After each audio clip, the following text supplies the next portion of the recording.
There you It's okay. Just cut old Robert off. All right. If you could save it, Okay. This So- one's a long one. Is the only reason we're saying that. How long is it? 56 minutes. 6 minutes. It's going to be the whole hour, and we're thinking Rupert's going to do his own intro. Yes, that doesn't need any introduction. He's Make yourself comfortable. Even last week, I supported myself and laid down. And I will probably do the same thing again today. and again, if you're in pain, so much of understanding your edge is it's not you want to be in pain and strain. You want to back off about 5 or 10% from that. So you want a little bit of support at pain so that your muscles get the message that they can relax and they'll start to soften. If they're too tense, they're only going to get tighter. And that's why you start getting in more and more pain. So start out comfortable. Do yourself a favor. Okay. Yes. Oh, I didn't bring my Well, see if they can speaker. do it. Maybe running. Well, Let's see if this is going to be loud enough. You don't think it is? I don't know. All right. Let's try it without the speaker. Otherwise, I'll go get it. Totally spaced on it.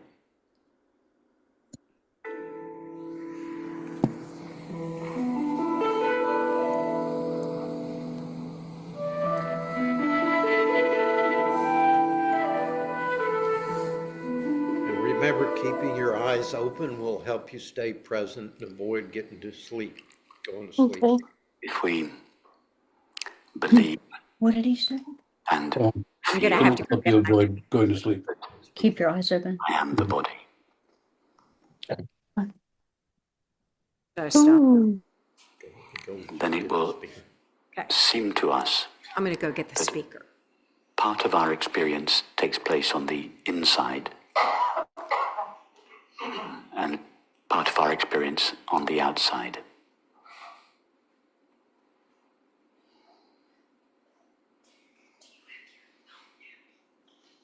It will seem as if experience is divided into two essential parts.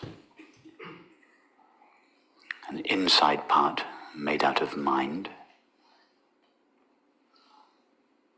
and an outside part made out of matter.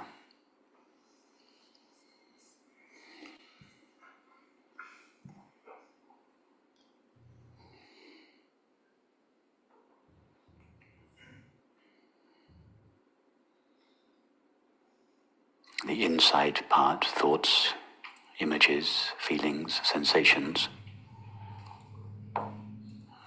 we consider to be me.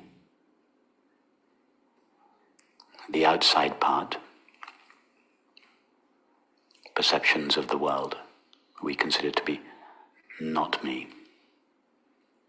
So it is this I am the body belief and feeling that is responsible for the essential division of experience into two separate parts: self and other, mind and matter.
All experience takes place on the inside.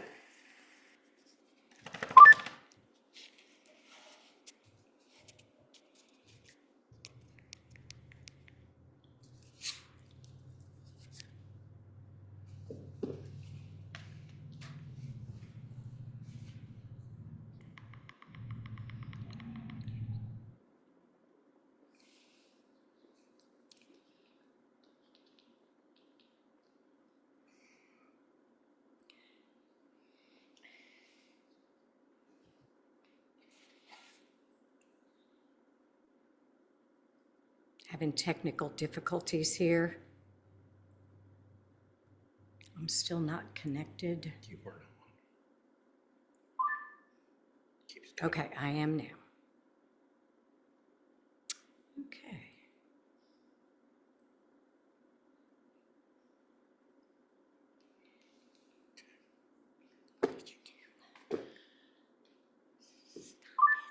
keeps cutting in.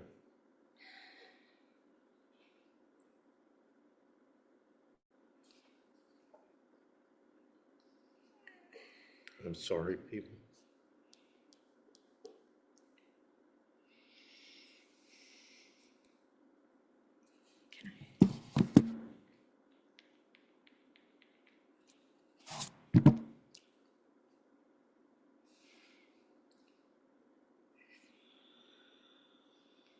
It says it's connected, but Does this have to be on?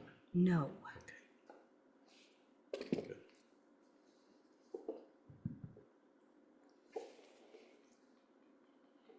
Okay, well, I'm sorry, I don't know what we're doing wrong. None of us had any problem There we go. with that. Everybody, even from a conventional point of view, Okay. understands and feels that their thoughts appear inside themselves. So just listen to the sound of your thoughts and feel that those sounds take place inside you. Don't be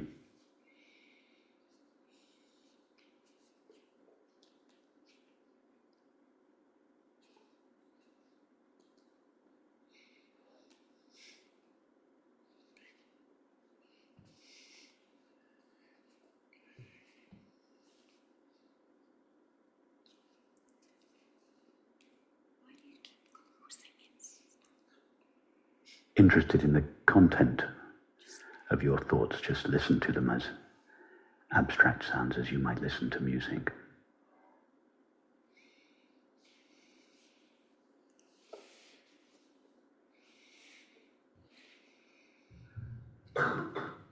Now, listen to whatever sounds are taking place in what, from a conventional point of view, is considered to be outside me.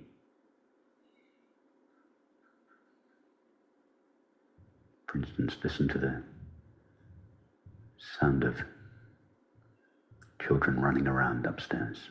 Just remove the label, children running around. You're just listening to abstract sounds.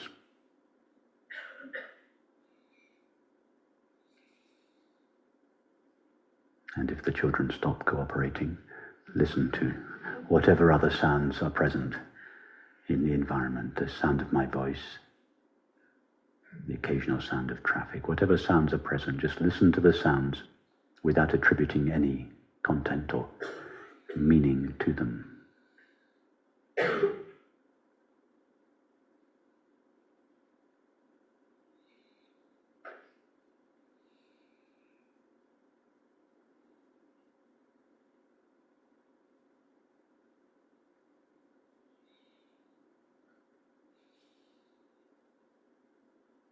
The universe is not being very cooperative this morning, so I better keep talking.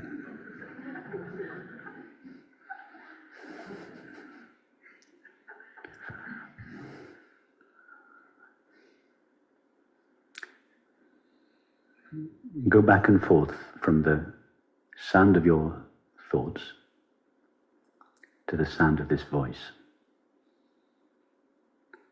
And just go back and forth, visiting each one, until it is completely obvious to you that both these sounds appear in the same space.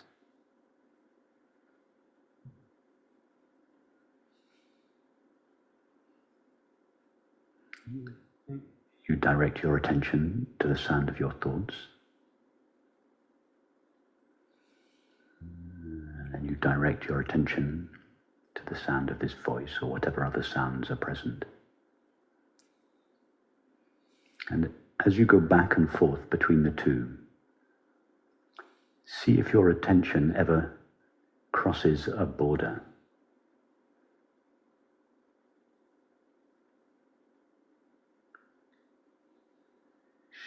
See if your attention ever leaves consciousness.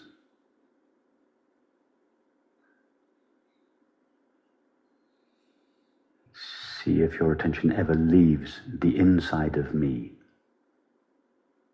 and enters a space called the outside world. Be very specific. Try to find that border, if indeed it is there.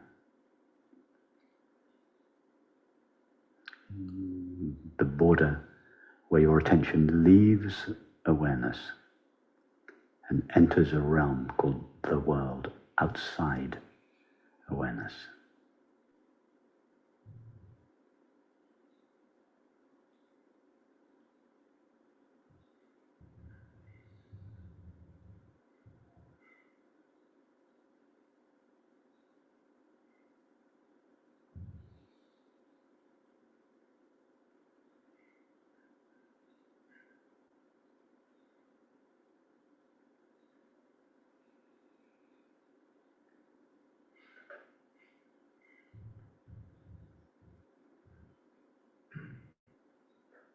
And discover in this way that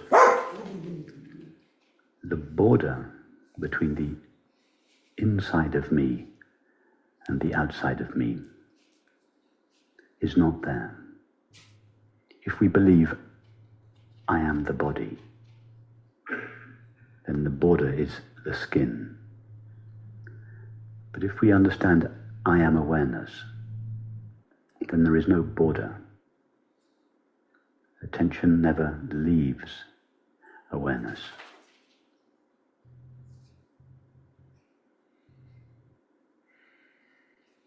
The border is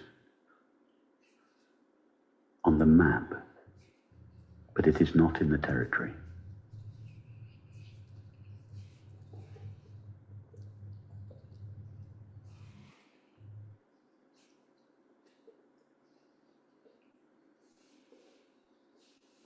It's like walking from England into Wales. You never find the line on the ground that distinguishes the two.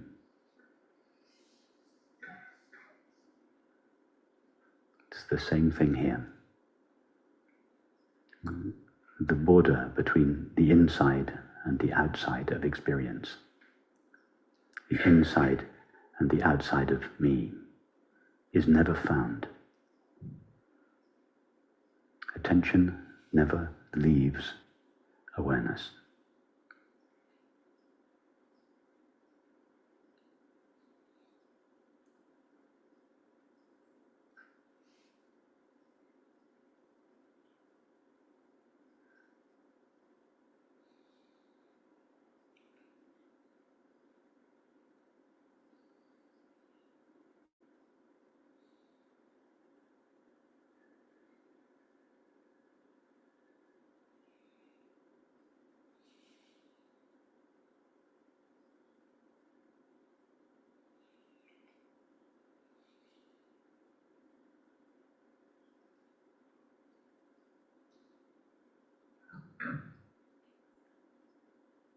Now give your attention to the tingling sensation behind the eyes.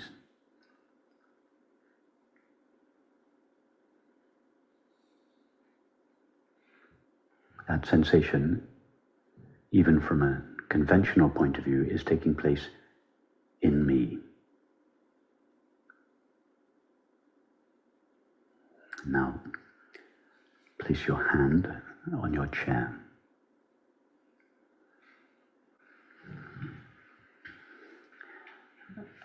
A new sensation arises, and from a conventional point of view, this sensation is a sensation of something outside of me, made out of something other than me, called matter.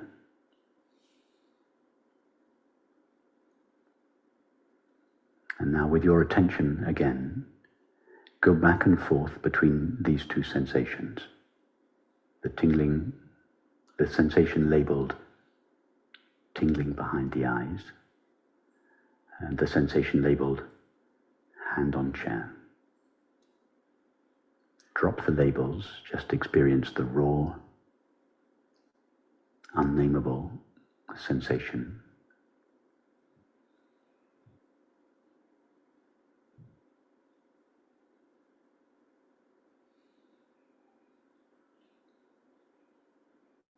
Ask yourself the question, do these two sensations appear in the same space of awareness?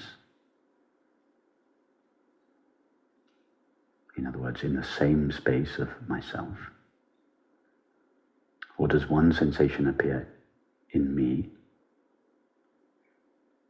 and another sensation appear in not me, that is, the world?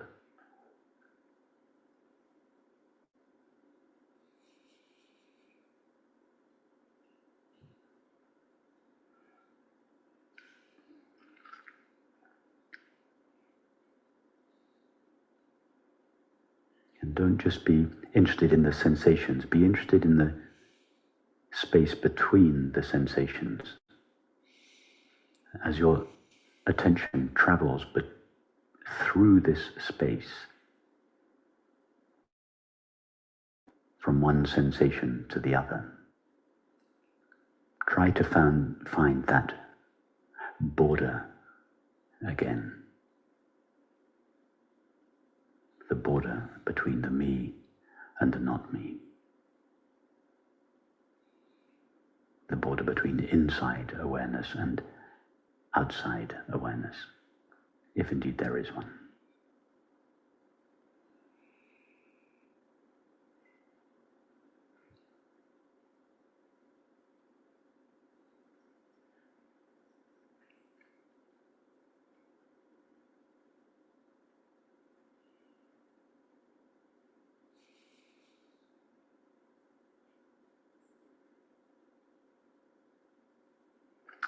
Go back and forth between the two sensations until it is absolutely clear to you, not only at the level of thought, but until you feel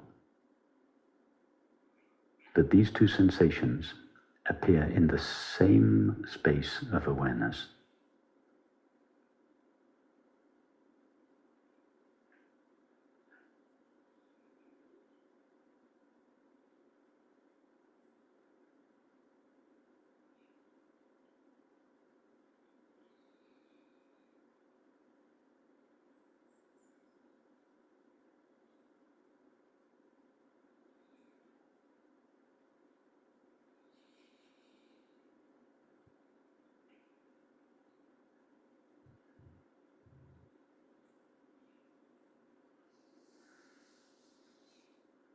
And now just allow your attention to wander freely wherever it pleases, encountering thoughts, images, feelings, sensations,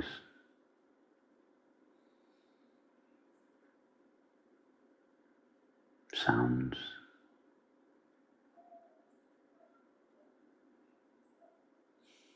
Don't be particularly interested in the content of any experience.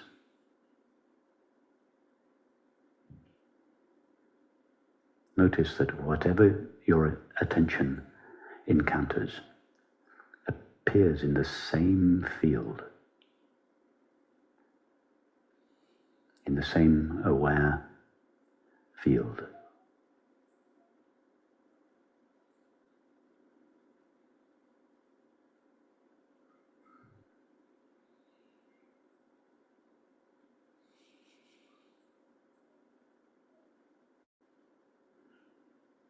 It's a field without divisions within it, without compartments within it.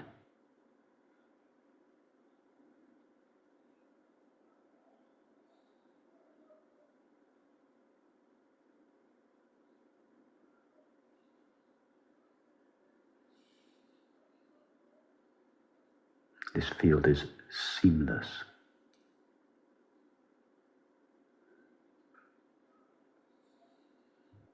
The field itself is empty of objects.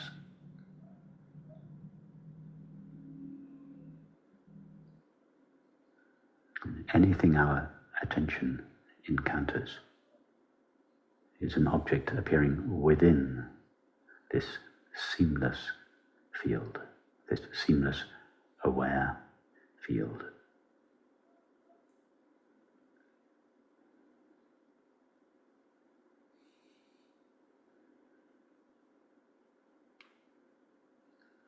Now, instead of directing your attention to the objects that appear within this field, start exploring the field itself. Venture with your attention as far as you can go in this field and try to find an edge to it.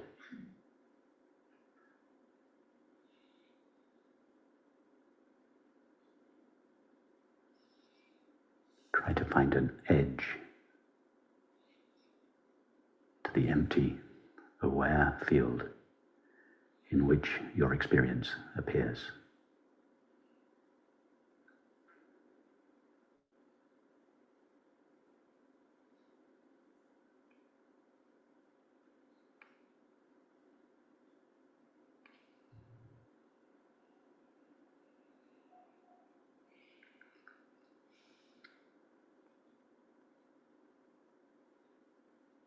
In this way, feel. Don't just understand, but feel that you, this empty, aware field in which all experience appears, has no limit.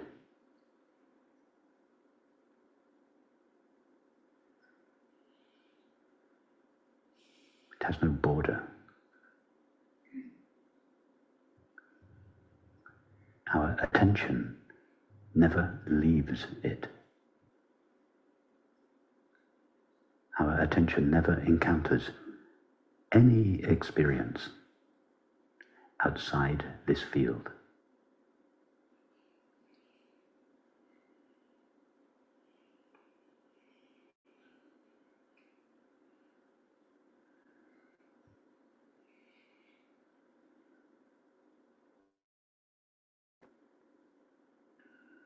Wherever we do this experiment, be it here, in our homes, if we were on the moon, if we ever land on Mars, we could do this experiment and we would have to admit, I never encounter anything outside awareness.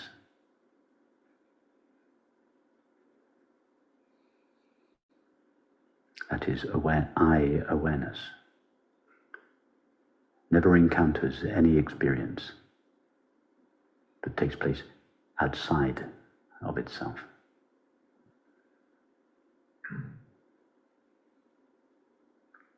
I'm not speaking of some extraordinary experience that I am having and that you are not having. I'm just articulating clearly an experience that each of us is having.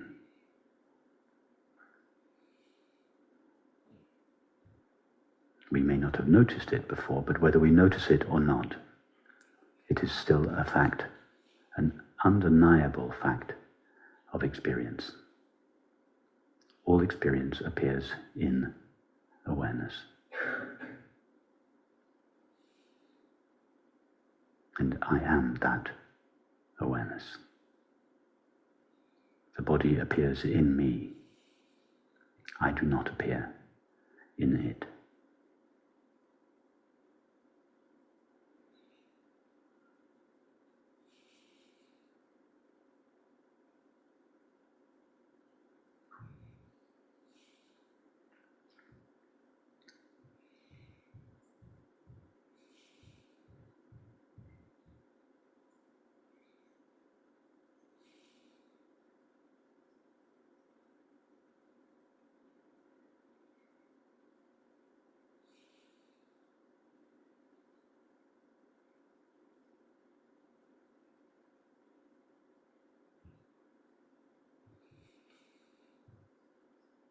Ask yourself the question, what is the essential nature of this field?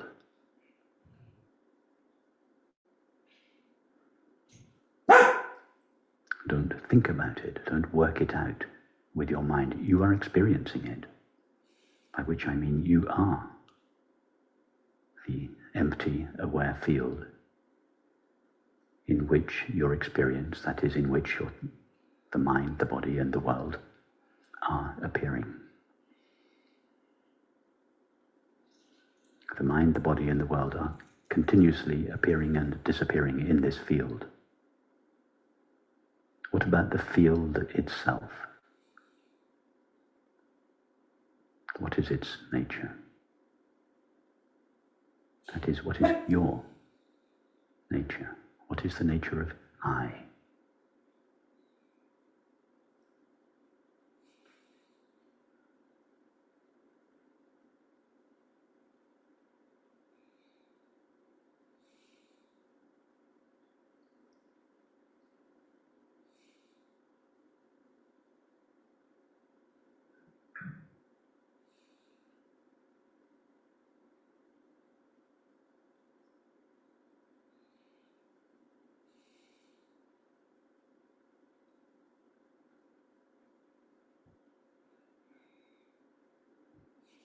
Ask yourself the question, and does this empty, aware field gain or lose anything by the appearance or disappearance of any particular object?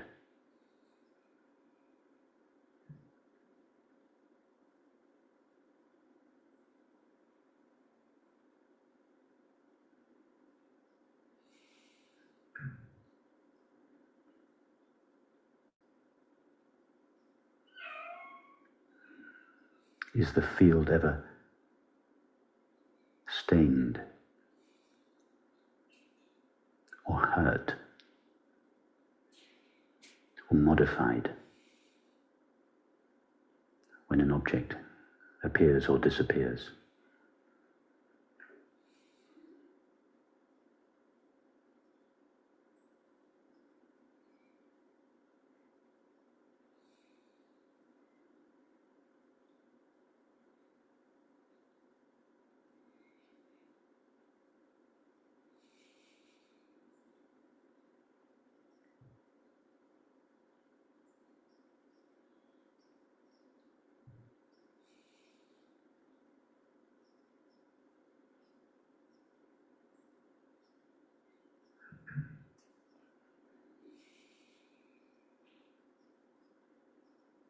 Although this field touches intimately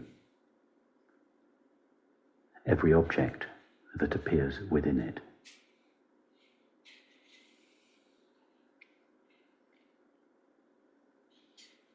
each object leaves the field completely untouched.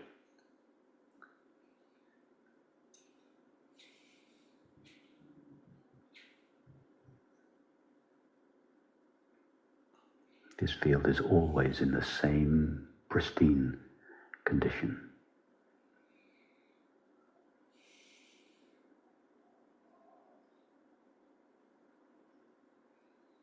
It doesn't have to be purified or emptied or silenced or expanded.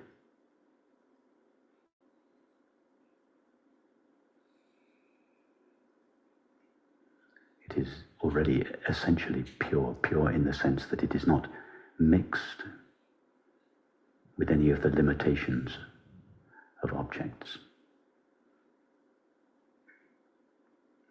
It is already inherently empty.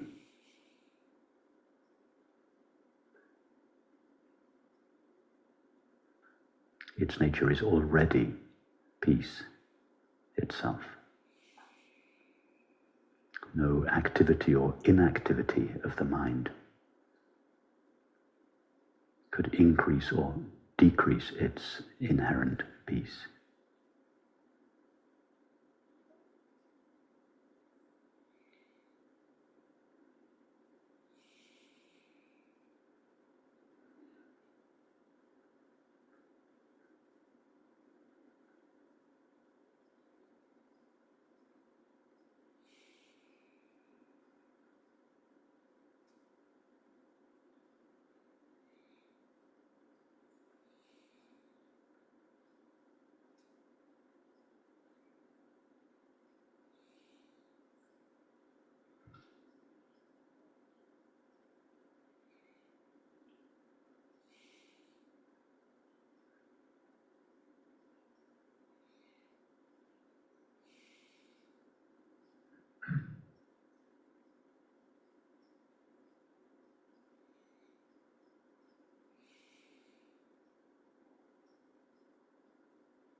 And notice that every experience we have, thoughts, images, feelings, sensations, sights, sounds, tastes, etc., they all appear and disappear in this empty, aware field.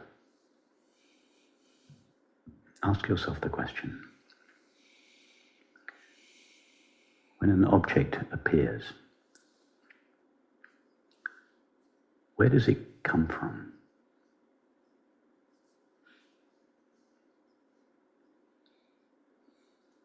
Take a thought, for instance.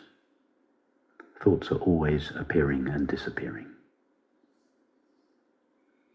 What does the thought arise out of? Where does it come from?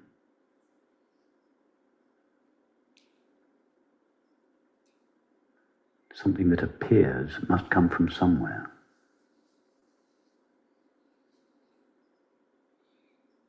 Something that disappears must go somewhere. Don't say, I don't know. You are experiencing the appearance and disappearance of thoughts within yourself. Therefore, you must be experiencing whatever it is they arise from and disappear into.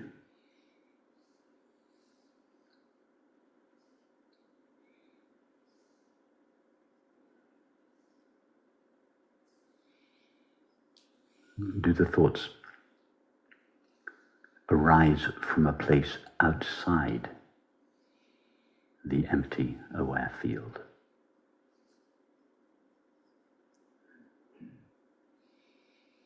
Hopefully, everybody answers no to that question, because we have already discovered that we never find a place.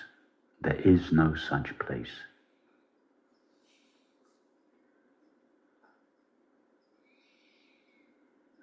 Our world culture is founded on the presumption that consciousness resides somewhere inside the head, and that everything else resides outside consciousness. This is the fundamental presumption upon which our world culture is founded. And yet nobody has ever found this place. It is purely abstract, conceptual thinking that bears no relation to experience whatsoever.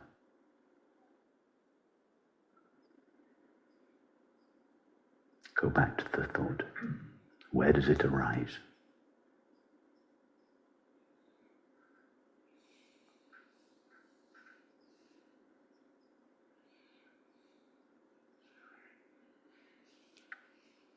It obviously arises in awareness. Now ask yourself the question, what is there present in the empty field of awareness prior to the arising of the thought? There is just the empty field of awareness. Now ask yourself the question, then what is the thought made of?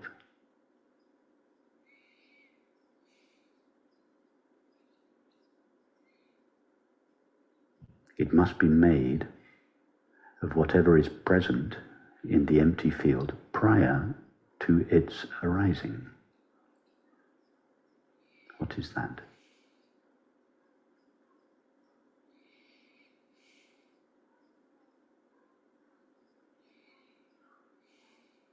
Empty awareness.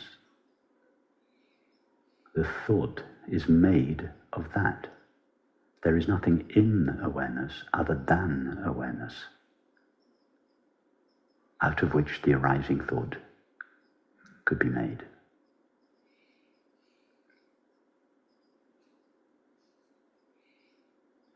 In other words, when the thought appears, no new substance comes into existence.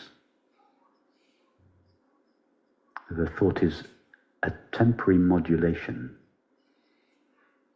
of the eternally existing presence of awareness. It is a modulation, a temporary modulation of the ever-present substance of awareness.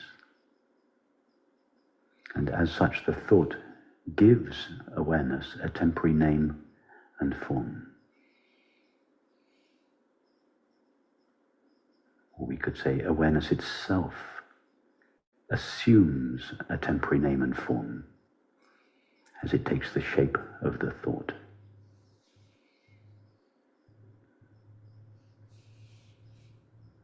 It is awareness itself that begins to vibrate within itself.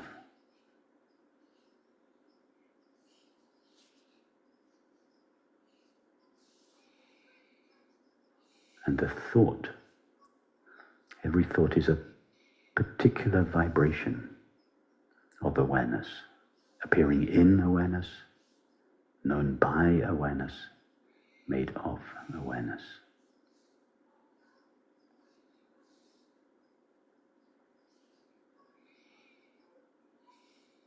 And particularly ask, what is it that is vibrating in the form of the thought?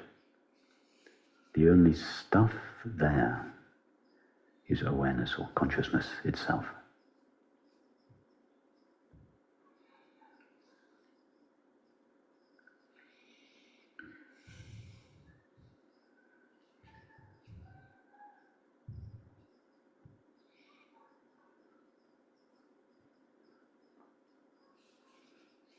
When the thought vanishes, the substance out of which it was made doesn't vanish.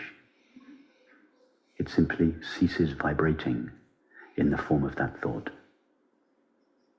Its reality, the reality of the thought, that is the stuff it was made of, doesn't go anywhere. It simply ceases assuming a particular name and form. And then the next moment, it vibrates with a different frequency and a different amplitude and appears as the sound of children running around upstairs. Children running around upstairs is just a label that thought gives, an abstract label that thought gives to an intimate experience appearing in awareness, known by awareness, made of awareness.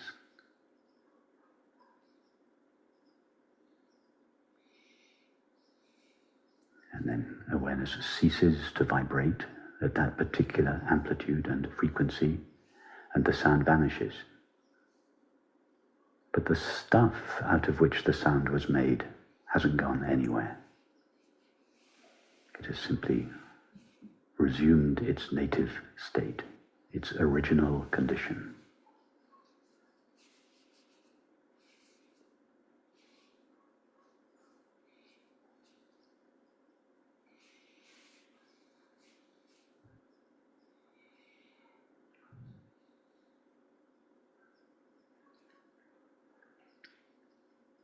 All experience, if we explore it in this way, and I encourage you to take time to explore all experience in this way, the pleasant experiences, the unpleasant ones, our most loving feelings, our most unloving feelings, our most intelligent thoughts, our most unintelligent thoughts, all experience appears in awareness, is known by awareness, and is made of awareness.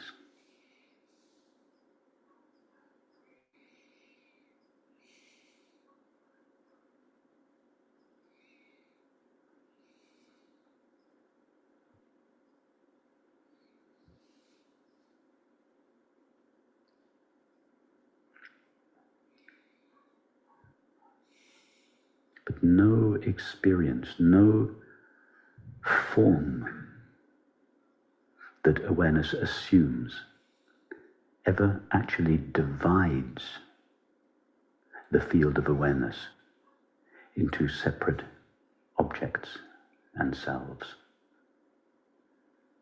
It is always one indivisible, borderless field.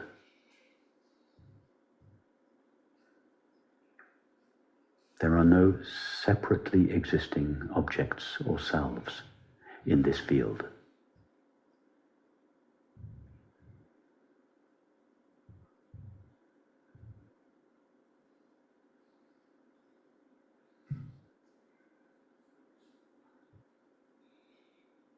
Just like a crowd of 10,000 people seen in a movie. Don't divide the screen into 10,000 parts. It's always the same indivisible screen.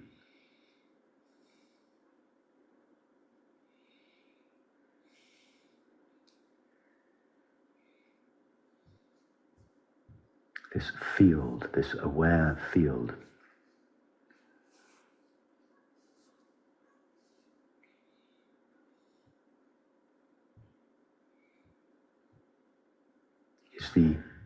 is the reality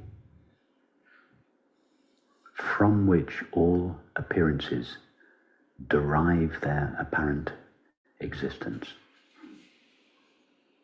All objects and selves borrow their apparent existence, their apparent individual existence from this indivisible, empty, aware field. In religious terms, this field is called God's infinite being.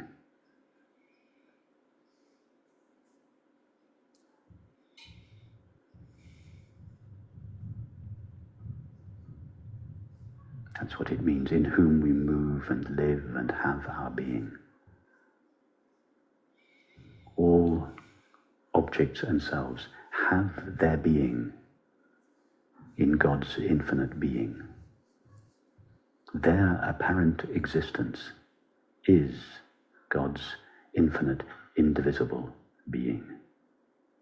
There is no other substance present in experience.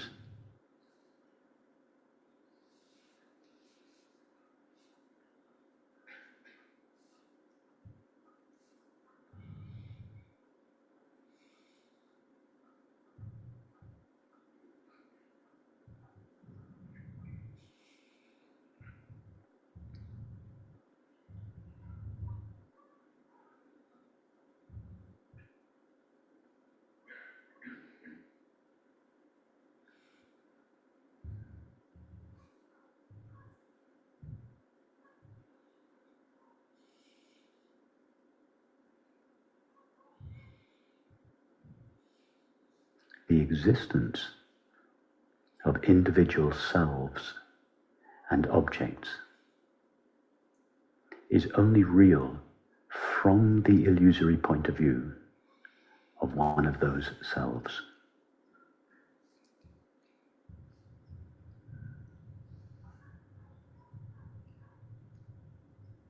In other words, it is only from the point of view of one of the people in the crowd of 10,000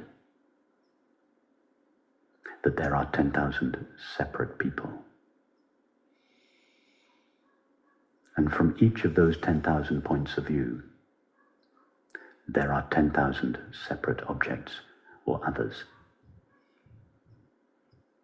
But from the point of view of the screen, which is the reality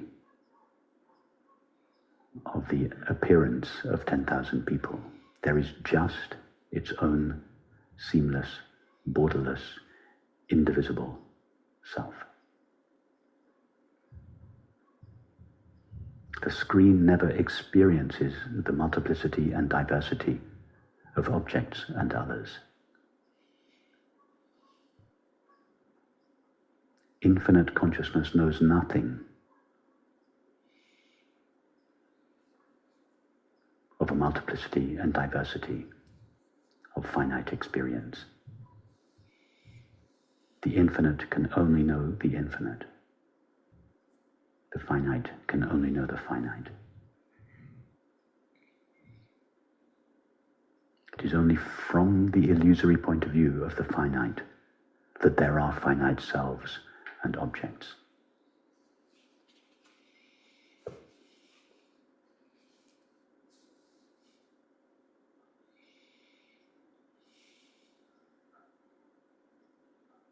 In other words, the mind superimposes its own limit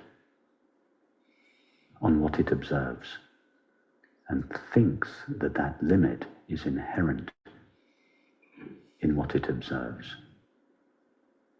It is not. The limit is in the way we see, not what we see.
Go to the experience of the body. If we label that experience body, then it seems to be something made of matter, solid, dense, limited, located.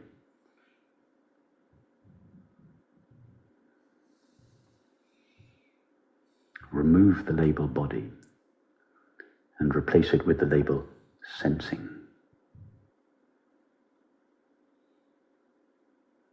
Our eyes are closed. Our only experience of the body is sensing.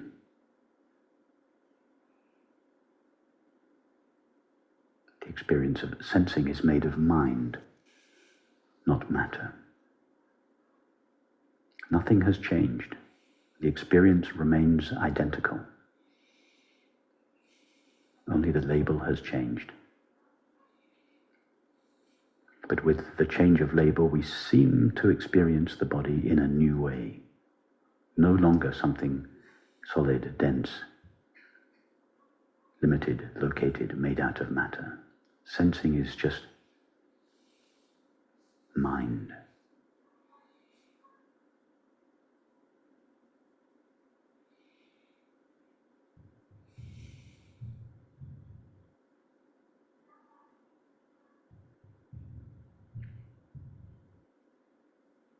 See that it's not sensing of the body.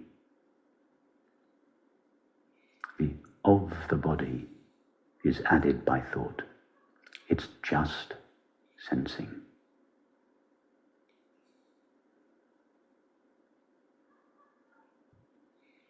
Just mind.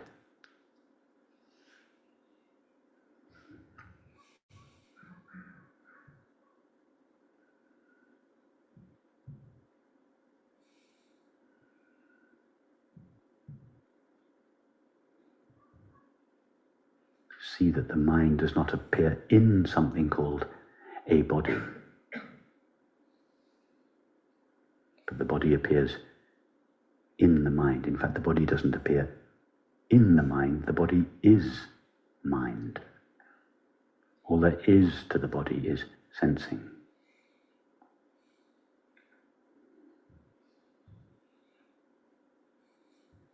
Not sensing of a body, just sensing.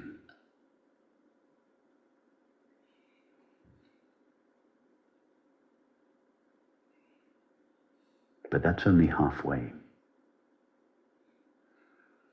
See that all there is to sensing is the knowing of it.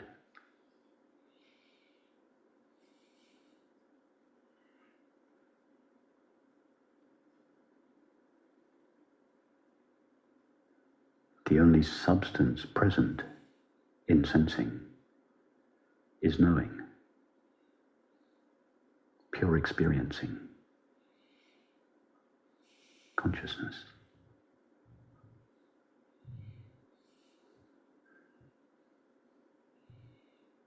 In fact, just as it was not sensing of the body, but just sensing, see that it is in fact not knowing of sensing, but just knowing. All there is to the experience of sensing is knowing.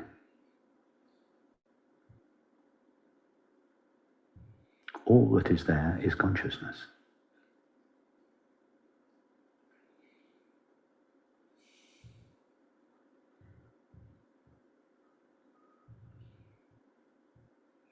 In the first step, we reduce matter to mind. In the second step, we reduce mind to consciousness. But notice that your experience hasn't changed.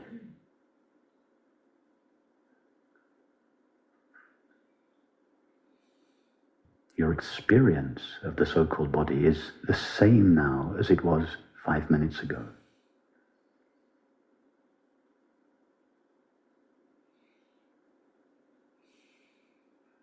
In other words, matter, mind, and consciousness are not 3 different substances. They are 3 different ways of experiencing. They are 3 different names we give to 3 different perspectives. In each case, the only stuff present is consciousness.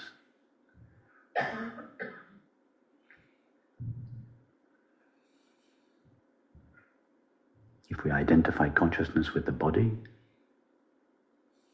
experience seems to be made out of stuff called matter. If we identify consciousness with thoughts and feelings, experience seems to be made out of stuff called mind. And if we identify consciousness with itself alone, then experience conforms to that understanding and is known and felt to be made of consciousness alone.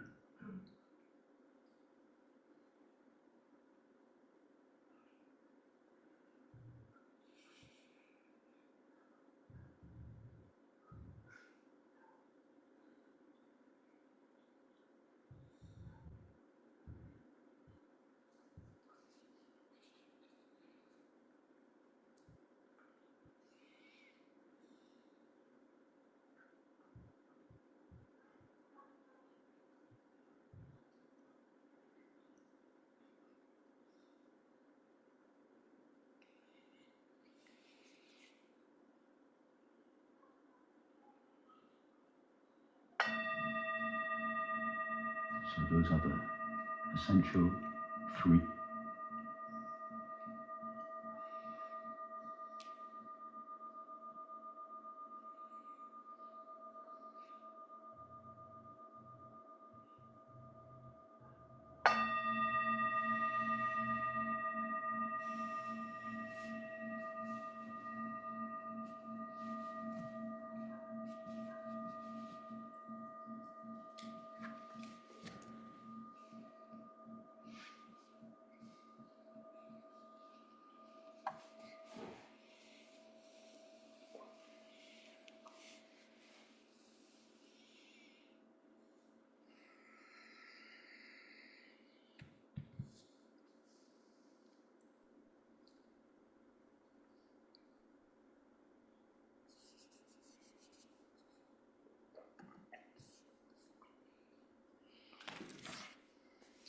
Go ahead and unmute everybody.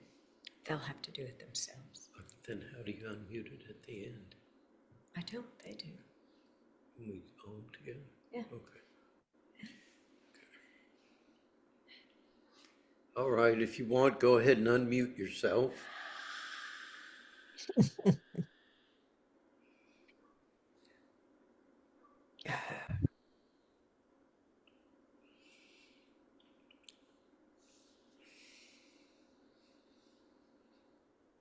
Was anybody else surprised that at the bell, like it didn't feel like 50 minutes to me? It was closer to an hour, actually, so, Yeah, that was good. yep. Time definitely was way different. Like I felt like I could go for another 45 minutes. Me too. My body was not cooperating though, so you're much more comfortable than I was. Well, the last two that we had of these, I was not in a mind body place to receive the last two Sundays. Like I just struggled hardcore with Right. even paying any attention to any of it. And today, everything just lined up. I'll let somebody else talk. Good, good. Okay, so are you beginning to get a grasp for what we mean by awareness is precedes thought, precedes emotions, precedes a sense of the body, that it's this field in which all the other things emerge. And so that statement that Western thought has taught us that awareness is in the body, and what they point us to, Or and in I your hope you mind. experience that it actually is that our experience of the body happens in the mind and outside of what's happening in the awareness. I should say awareness instead of mind. What's happening in awareness is non-concrete. It's not solid. It's sensations. So what really divides our sense of self and our sense of the world is what sense we're using. So if I'm using the external senses of sight, sound, taste, touch, whatever, that gives me a sense that it's outside of me. But if I'm using interoception or proprioception or vestibular sense, then I have the sense that it's inside of me. But the part of you that receives those sensations is the same awareness. It's not an inner awareness, not an outer awareness. It's an It's a awareness witness. that's It's what? Witness? what? She said witness, it's a witness. Right. This is what we mean by witness consciousness. Yeah. So it's just an empty field of awareness. So when we say that you're actually, your true reality, your true identity is empty, it's a field of awareness, it's not the content. This is exactly what we're talking about and trying to encourage people to experience through their meditation, to not just analyze that or receive it as a philosophical truth, but to see with your own experience that that's actually what's going on. Now, why does our language betray us?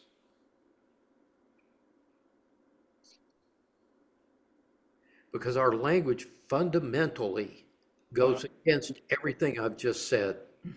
Because what does every sentence have? Yeah, a noun, we want to label it. We want to label it, okay, but it has a subject, and it has an object, and it has an action, a verb, okay? As if there's a thing doing something to another thing, okay? But that's not, when you check in and see the reality of what you're experiencing, you begin to see that there is not a subject, there's simply sensing. And so you've heard me say, come to your senses, come to the directness of perception.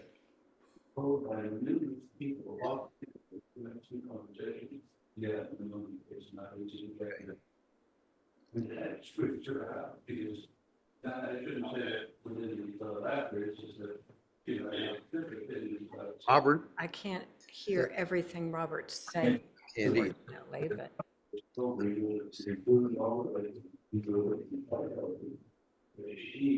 okay. Talbot, Yes. is that Robert talking? He's in the background, Bart. Okay, okay. I'm sorry. That's okay. We thought he was trying to say something. Yeah, I wondered No if you thought he was trying to say something. He's in the other room talking to his son. That's fine. That's fine. Okay. Okay. Just So sorry. I'm sorry. No, you don't need to apologize. I just want to make sure that we weren't ignoring Missing him. any. Yeah. Yeah. So anybody have any questions? I just want to make an observation. As I went through this meditation or listening to this, at times the whole thing was unified. yeah. I knew what he was talking about. And Right. then I would split out and be back in the body, or I'd be back in the mind. Right. Yeah. And then when I just let it go again, before I would be back in that unity without knowing I was in that unity. Right. Yeah. Just not knowing that what the thing that I knew was I wasn't either in my body or in my mind. Right. Right, So it was right. quite an interesting experience. It was. Okay.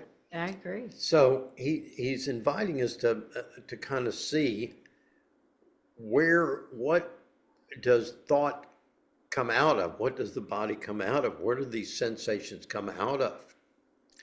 And his answer is emptiness, which is the traditional answer. I don't find that satisfying. Some of them may do that, because to me, the emptiness is full, okay?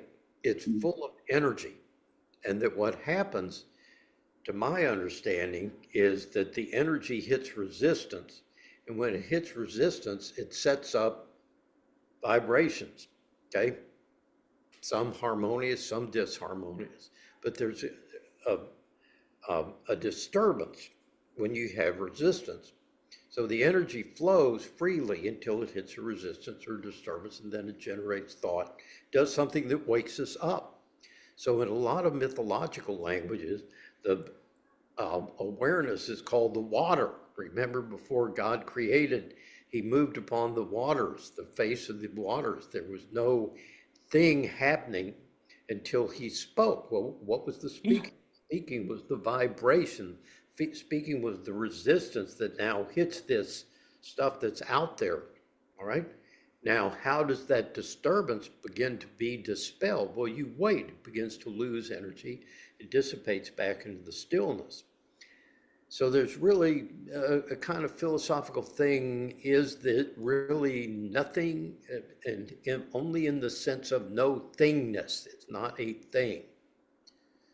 But I would posit that it's a potentiality, an energy potentiality that gets activated by different disturbances. So again, as you sit, don't just go, oh yeah, that's the answer. It's really nothing, and there's nothing, then it becomes a thought. Is that really it? You see what I'm saying? Because my experience of the emptiness is that it's anything but empty.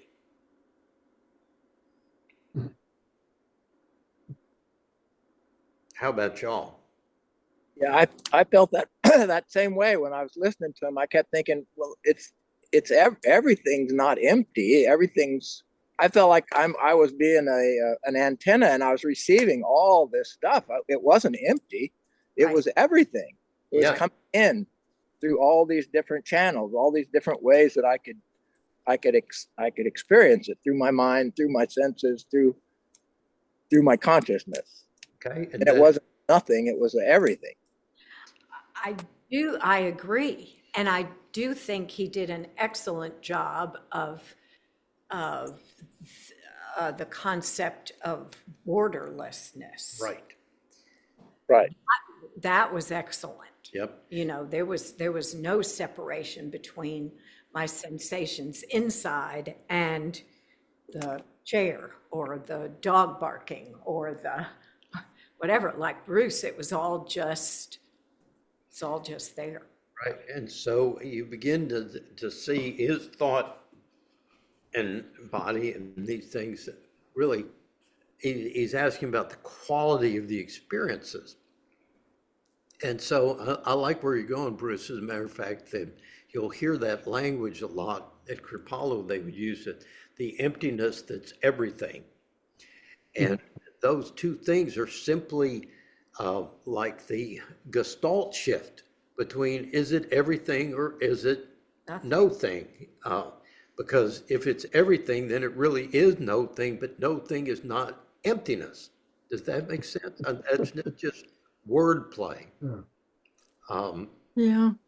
But because I'm going to do some things later on after we get a foundation to begin to look at the Heart Sutra that says all Emptiness form is is form. emptiness. Form is emptiness, that they're the same. You can't differentiate them. There is no form without the emptiness. Emptiness words, is form, form is emptiness. Emptiness, because they're simply two different phases of the same reality. One active, one passive. When it's passive, we experience it as emptiness. When it's activated, we experience it as form. Well, Fullness. Or fullness. or fullness, yeah. Yeah. But what is the fullness? The fullness is impinging on our senses in a way that isn't impinged on when it's emptiness. It's same stuff. So It's so funny. My brain can't, I get to a point in the meditation and my brain says, wait a minute, two things can't be true at the same time. yes, And they then I can. go, oh, yes, they can. And then I relax and I can get back into it. But boy, that monkey mind wants to go, no, that can't be. Yes, it can. Well, that's Aristotelian logic. Yep. And of course, the West is built on precisely that premise. Right. Either thing is true or is false, but it can't be true and false at the same time. But two totally opposing things can be true at the same time. And so that goes into so much of the foundation of what we're experiencing. So the question is that I'm going to leave you with is, what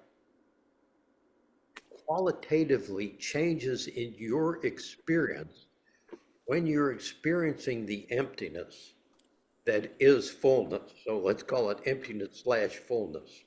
Okay? Because I think that is the fullness that passes all understanding that Jesus was talking about. That if you can land in that, you're so full of the universe, you're not hungry for anything else. Okay? Because that God stuff he was talking about, you realize I'm in it, I am it. It's there. What more could I want than to be full of the universe? What's the difference between that and what happens to your awareness when you become constricted and caught up in the thought? When you're in the thought, what happens to your awareness of awareness? Mm. And when you lose touch with your awareness of awareness, how does your body respond? How do you respond? Right? Because why are we chasing this thing if there isn't some fundamental different quality to our experience between those two? Does that make any sense to anybody? That's why you have trouble with my diagram where I have the little circles. Okay. So here we are, lost in the everything that's nothing. And then we come down and we start trying to think and experience the world through thought, through emotion, through the body. What happens to that feeling of peace? What happens to that feeling of connection? What happens to that feeling of ease that you have? Is that making sense to people? Yeah. Okay. Well, we're obviously not going to solve this in one evening. So we'll come back and take another shot at it next week. In the meantime, Great. enjoy. Thank you for being here. One round of And om. appreciate yourself for dragging your butt to the Nandi cushion. is oming without us. Or- So no. one round of om. Deep breath in. Oh.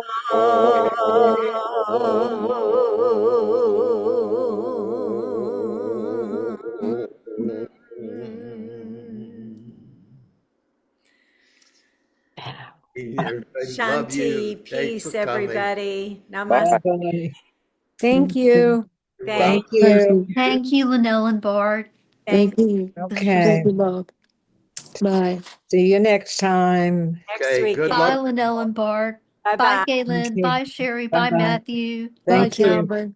Take It'll care. work out. Bye, everybody. Bye-bye. Bye. If you don't mind, I had a burning desire right quick before, but I didn't want to keep the meeting going longer, and y'all probably want to leave too. But I was experiencing like some self-aversion because I wanted to be in the awareness. I didn't want it because like you said, like as soon as I become aware of anything in the mind, body, everything becomes extremely small. And so So, yep. to let go of like some self-aversion, it's like, But realize that self-aversion, Matthew, this is the insight. And if you keep reading about neuroscience, you'll see it. Your ego punishes you for expanding. Notice how every time you expand, you go through a punishment. yeah, the answer to my operating system's answer to everything is self-aversion. So I was like, oh, this is just another, this is just the same answer I've been getting. So just Default. Yeah. I just discarded it as junk.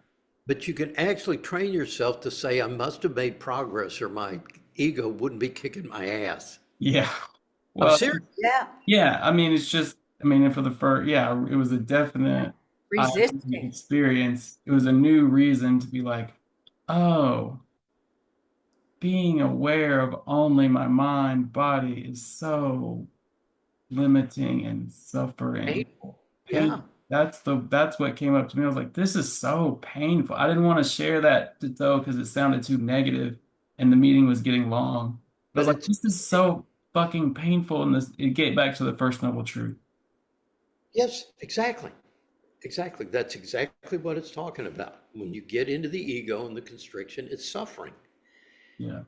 Yeah. But you also have to understand when the Buddha said, I'm sitting here for enlightenment, the first thing that happens is Mara torments him.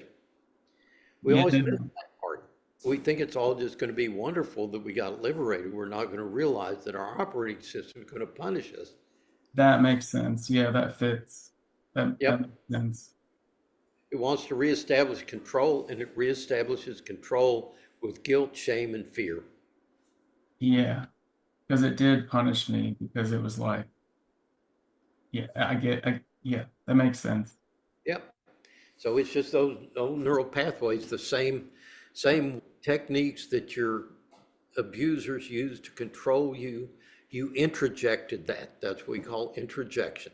So now I don't need them externally to go into a shame spiral because my brain will automatically throw me into a shame spiral the minute I try to go against what it tells me I should be doing. Gotcha. Yep. And that's part of what that book, Soul Without Shame, is devoted to. It's like Sherry Huber's book on steroids for going through that whole process of.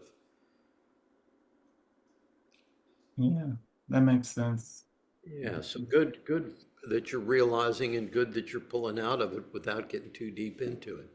And that Yeah, you're about it. Yeah.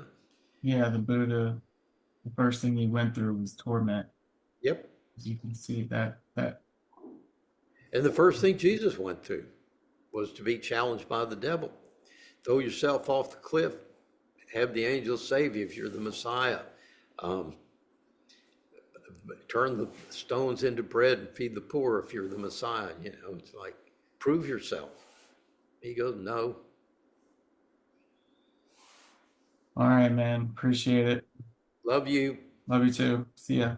Doing well. Keep it up. Thanks. You too. Don't leave us. Keep teaching us. Don't leave us.